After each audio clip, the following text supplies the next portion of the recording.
अगर आज से 10,000 साल पहले आप इस पृथ्वी पर खड़े होते तो आपके चारों तरफ जमीन सीधी और सपाट दिखाई देती। समुद्र शांत और समतल लगता और आसमान एक डोम जैसा दिखाई देता। उस समय इंसान जो देखता था उसी के आधार पर दुनिया को समझने की कोशिश करता था। ऑब्जर्वेशन और इमेजिनेशन ही उसके टूल्स थे।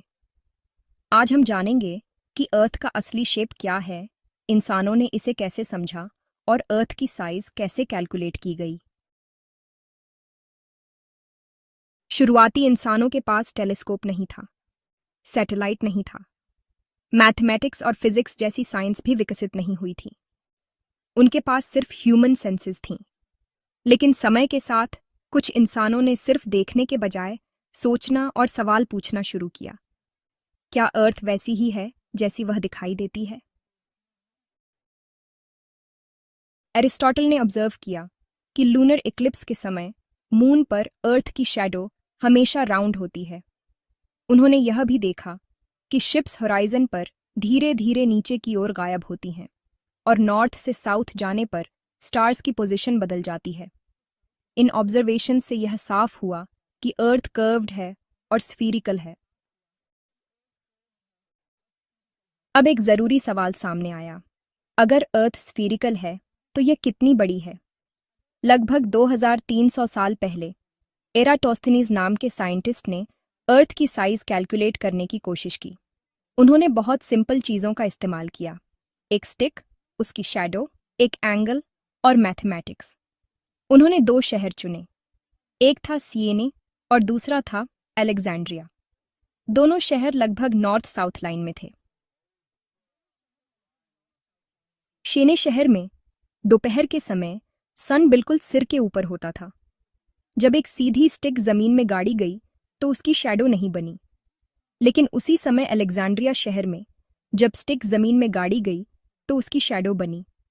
अब सोचने वाली बात यह थी, सन बहुत दूर है और उसकी रेज लगभग पैरेलल आती हैं, तो फिर एक जगह शैडो क्यों नहीं बनी और दूसरी जगह शैडो क्यों बनी?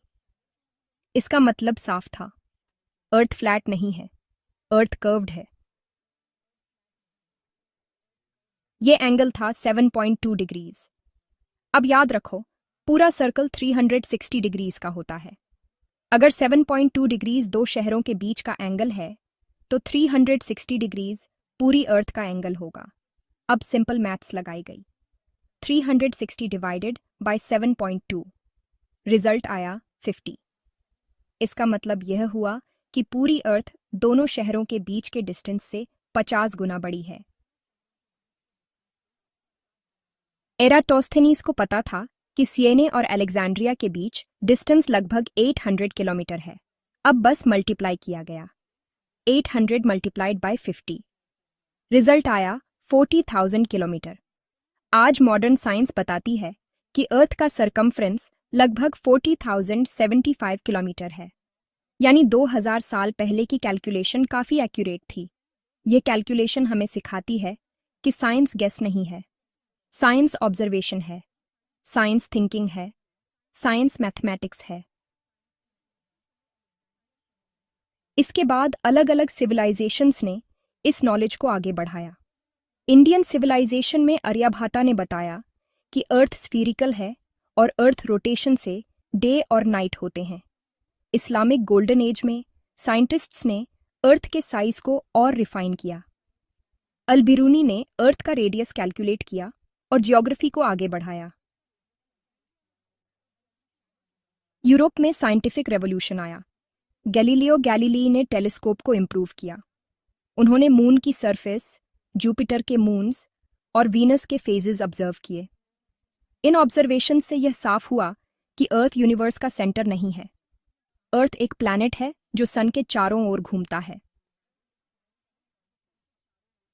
20वीं सदी में स्पेस एज आया, सैटेलाइट्स लॉन्च हुए, एस्ट्रोनॉट्स स्पेस में गए और अर्थ की रियल फोटोग्राफ्स ली गईं। अब अर्थ के शेप को डायरेक्टली देखा जा सकता था।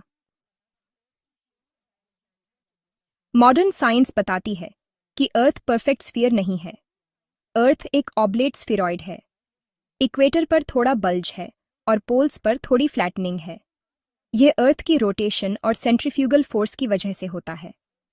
आज अर्थ को स्टडी किया जाता है geodesy, satellite data, laser measurement और आर्टिफिशियल इंटेलिजेंस की मदद से। अर्थ एक डायनामिक सिस्टम है। इसका शेप माइक्रो लेवल पर चेंज होता रहता है।